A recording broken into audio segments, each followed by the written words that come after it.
राजीनाम्याच्या चर्चांवर मंत्री धनंजय मुंडे यांनी प्रतिक्रिया दिली। मी राजीनामा दिलेला नाही असं धनंजय मुंडे म्हणाले। नैतिकतेला धरून धनंजय मुंडेंनी राजीनामा दिला पाहिजे अशी मागणी सुप्रिया सुळेंनी केली।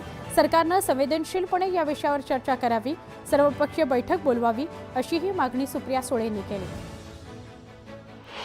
संतोष देशमुख यांच्या कुटुंबियांना मुख्यमंत्र्यांना मुंबईत भेटायला यावं लागतं हे दुर्दैव आहे अशी खंत संभाजीराजेंनी बोलून दाखवली। तर अजित पवार धनंजय मुंडेंचा राजीनामा घेण्याकरता का घाबरतायत असा सवालही त्यांनी केला। धनंजय मुंडेंनी राजीनामा द्यावा अशी मागणी संभाजीराजे छत्रपती यांनी केली। मुख्यमंत्री देवेंद्र फडणवीस आणि उपमुख्यमंत्री अजित पवार या दोघांमध्ये बैठक झाली। या बैठकीत अजित पवारांनी देवेंद्र फडणवीस यांच्याकडे नाराजी व्यक्त केलेली आहे। भाजप आमदार पुरावे नसताना थेट आरोप करतात, यावर त्यांनी नाराजी व्यक्त केली। सामाजिक कार्यकर्ते अंजली दमानिया यांनी संतोष देशमुख हत्या प्रकरणातील आरोपी वाल्मिक कराड यांच्याबाबत आणखी एक दावा केलाय। बीडमधील वाल्मिक कराडचे 4 ते 5 वाईन शॉप्स आहेत। प्रत्येक दुकानाचा बाजारभाव 5 कोटी रुपये आहे असा आरोप करत त्यांनी याबाबत फडणवीसांना पत्र पाठवलेलं आहे। बीड प्रकरणातला तपास ही केवळ धूळफेक आहे, खरे आरोपी बाहेरच आहेत असा आरोप संजय राऊतांनी केला। बीडमध्ये संपूर्ण पोलीस खातं बरखास्त करा, SIT मधील पोलीस अधिकाऱ्यांची चौकशी करा अशी मागणी खासदार संजय राऊतांनी केली। अजितदादा अपघाती नेते आहेत, पुरावे समोर येऊनही अजितदादांना आता कोणते पुरावे हवे आहेत असा सवाल खासदार संजय राऊतांनी केला। आम्हालाही पुराव्याशिवाय जेलमध्ये टाकलं होतं अशी टीका राऊतांनी केली।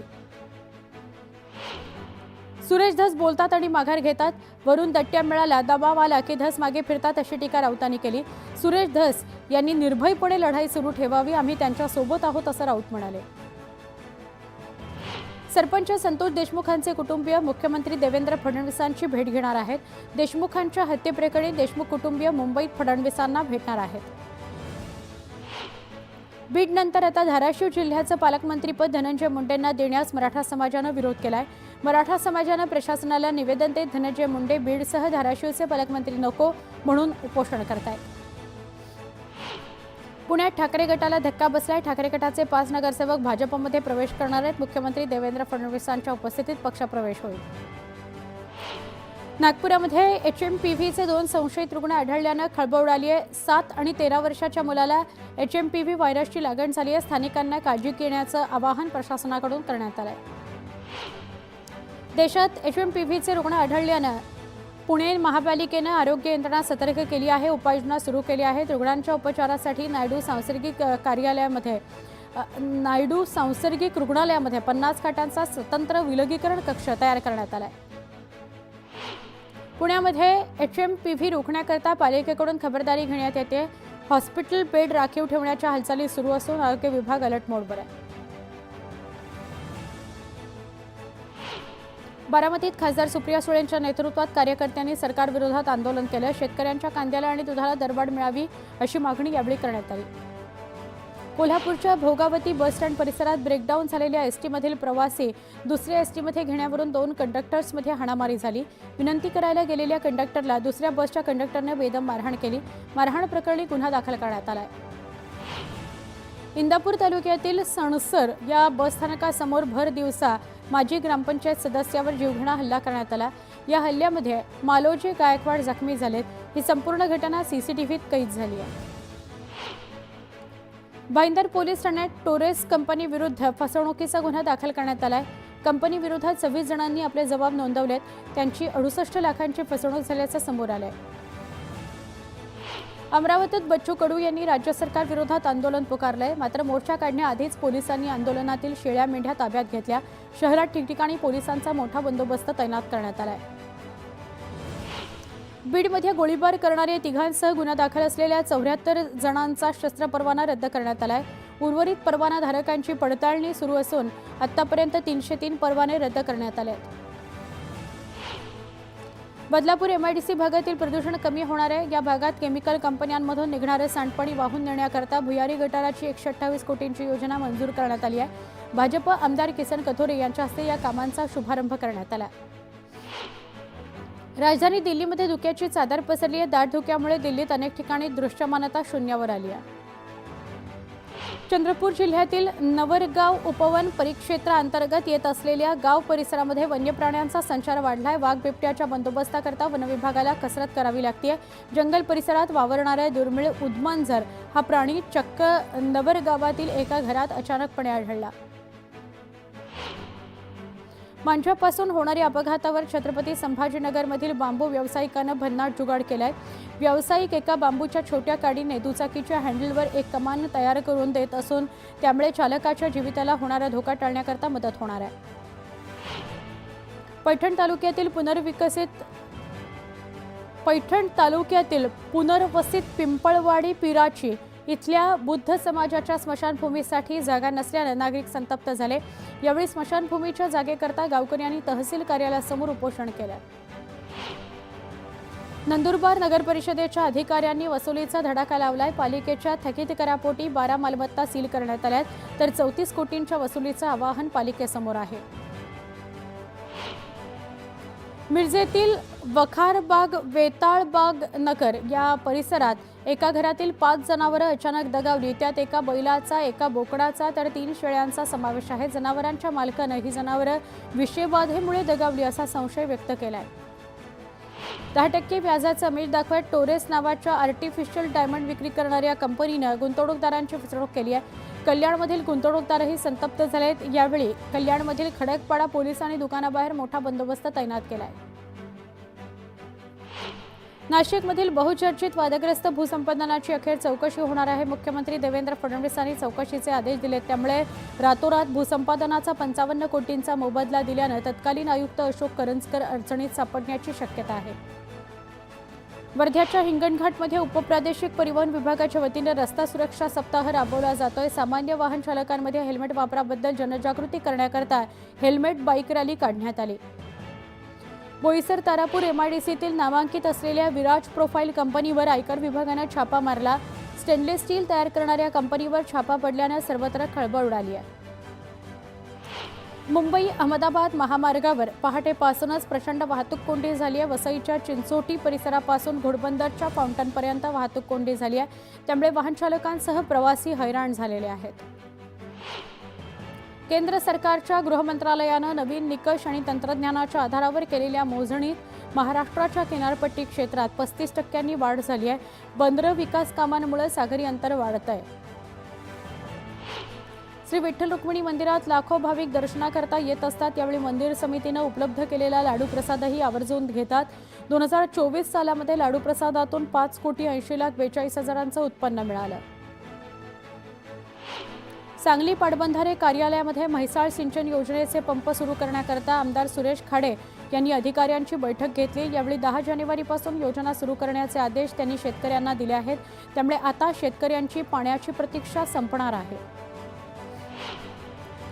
तुळजाभवानी मातेचा छोटा दसरा म्हणून ओळखल्या जाणाऱ्या शाकंभरी नवरात्रोत्सवाला आजपासून सुरुवात झाली आहे। मध्यरात्री मातेच्या मूर्तीची सिंहासनावर प्रतिष्ठापना करण्यात आली। यावेळी गाभाऱ्याला पुरातन झळाळी देण्यात आली। रांजण गावात धुमाकूळ घालणाऱ्या एक नाही तर 2 बिबट्यांना पकडण्यात वनविभागाला यश आलं। गेल्या 4 महिन्यांमध्ये या बिबट्यांनी 5 बळी घेतले। दोघांनाही जेरबंद केल्यानंतर नागरिकांनी सुटकेचा श्वास घेतला। चाकण शहराच्या दळणवळणासाठी महत्त्वपूर्ण असणाऱ्या चाकण ते गोनवाडी या रस्त्याचं खासदार अमोल कोल्हेंच्या हस्ते भूमिपूजन झालं। प्रधानमंत्री ग्रामसडक योजनेअंतर्गत 4.25 कोटींचा निधी रस्त्याच्या कामाकरता देण्यात आला।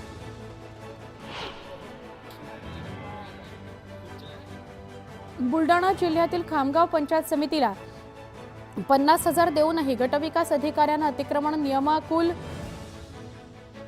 नियमानुकूल न केल्यानं हतबल झालेल्या शेतकऱ्यानं पंचायत समितीच्या कार्यालयातच विषप्राशन करत जीवन संपवायचा प्रयत्न केला। विष पेल्यानंतर 1 तास शेतकरी कार्यालयातच पडून होता। शेवटी पोलिसांना माहिती मिळताच त्यांना पोलिसांच्या व्हॅनमधून रुग्णालयात दाखल करण्यात आलं।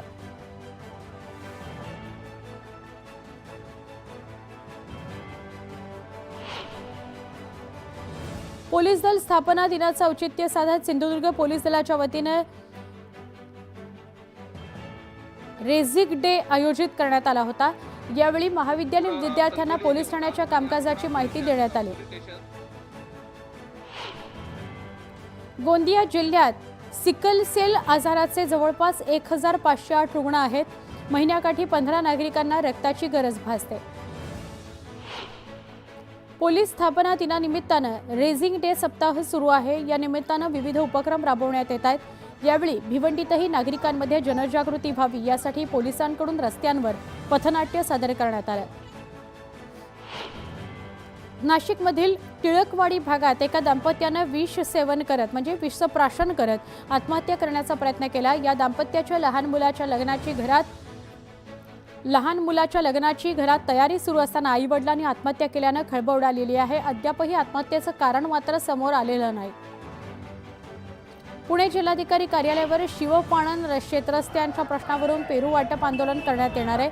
वहिवाटीच्या शेतरस्त्यांना नकाशावर घ्या, प्रलंबित रस्ता केसेस निकाली काढा अशा विविध मागण्या करण्यात आल्या आहेत।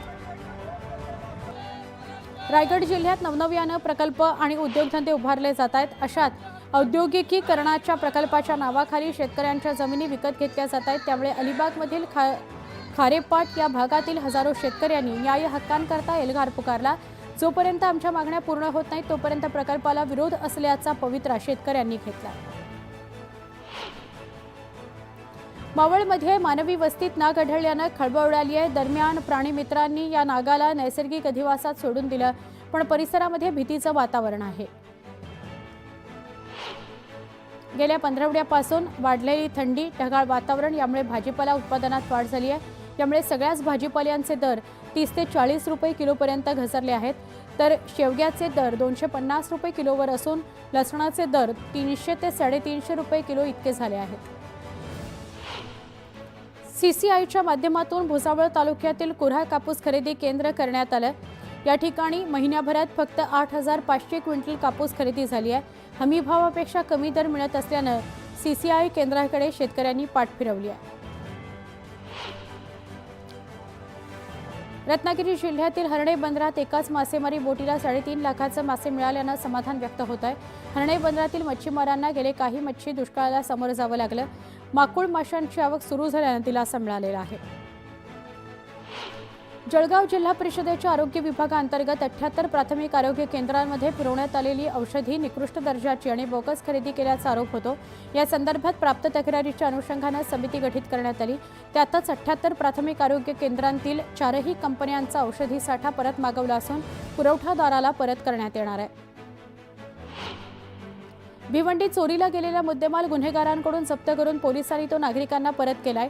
6 पोलीस ठाण्याच्या हद्दीतून चोरीस गेलेले 1,45,00,000 रुपये किमतीचा मुद्देमाल 246 नागरिकांना परत करण्यात आला।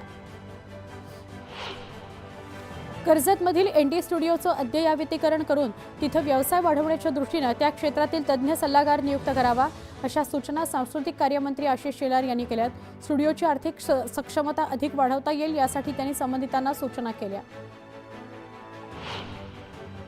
राज्यातील 30 जिल्ह्यांमध्ये पाणलोट गावातील पाणलोट यात्रा सुरू झालेली आहे। सोलापूर जिल्ह्यातील माढा, कुर्डुवाडी, मंगळवेढा, सांगोला या 4 तालुक्यांमध्ये उपक्रम राबवण्यात येणार आहेत। अमरावतीत संत गाडगेबाबा महाविद्यालयामध्ये तंत्र प्रदर्शनाचं आयोजन करण्यात आलं। या प्रदर्शनीमध्ये विद्यार्थ्यांनी बनवलेले 162 मॉडेल्स सादर करण्यात आले।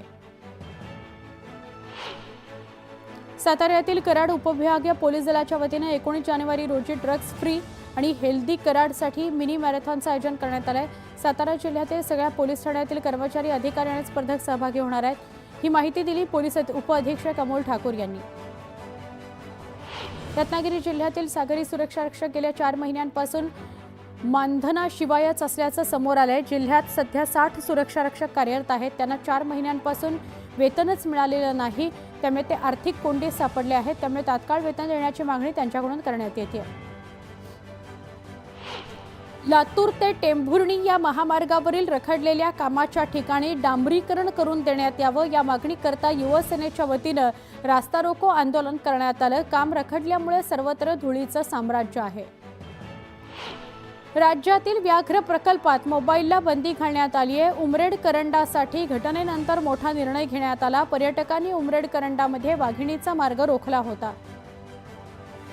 पश्चिम रेल्वे यावर्षी प्रवाशांच्या सुविधांवर 1000 ते 1200 कोटी रुपये खर्च करणार आहे। गेल्या वर्षीच्या तुलनेत खर्च 80% अधिक असल्याची माहिती संबंधित अधिकाऱ्यांनी दिली। यंदा मुंबईतील 122 प्रकल्प पूर्ण करण्याचे लक्ष्य पश्चिम रेल्वेनं ठेवलं आहे. कुलाबा ते सिप्स मेट्रो 3 मार्गिकेच्या बीकेसी ते कपरेड या दुसऱ्या टप्प्यातील मार्गाचं काम 92.7% पूर्ण झालेलं आहे. त्यामुळे हा टप्पा एप्रिलमध्ये प्रवाशांच्या सेवेत दाखल होणार आहे. गेल्या 5 वर्षात बेस्टनं आयुर्मान संपुष्टात आलेल्या तब्बल 2160 बस भंगारात काढल्या. नॉन एसी 700 बस नोव्हेंबरपर्यंत टप्प्याटप्प्याने भंगारात काढल्या जाणार आहेत. त्यामुळे बेस्ट उपक्रम बंद होणार का अशी भीती सर्वसामान्य प्रवाशांना वाटते आहे.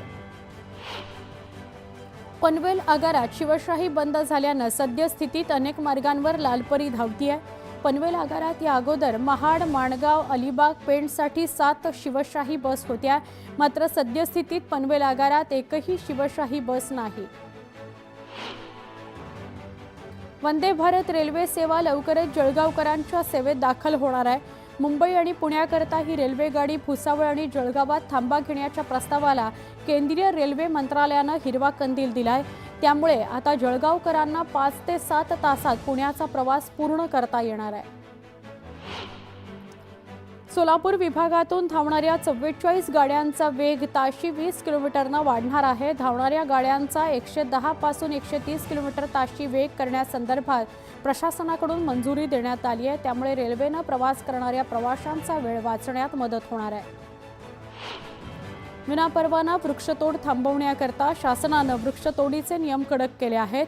परवानगी न घेता वृक्षतोड केल्यास 1 लाख रुपयांचा दंड होणार आहे. याशिवाय गुन्हाही दाखल केला जाणार आहे. आपलं सरकार वेब पोर्टल अधिक सक्षम अद्ययावत करून नव्या स्वरूपात तयार करा असे निर्देश माहिती तंत्रज्ञान मंत्री आशिष शेलार यांनी दिले.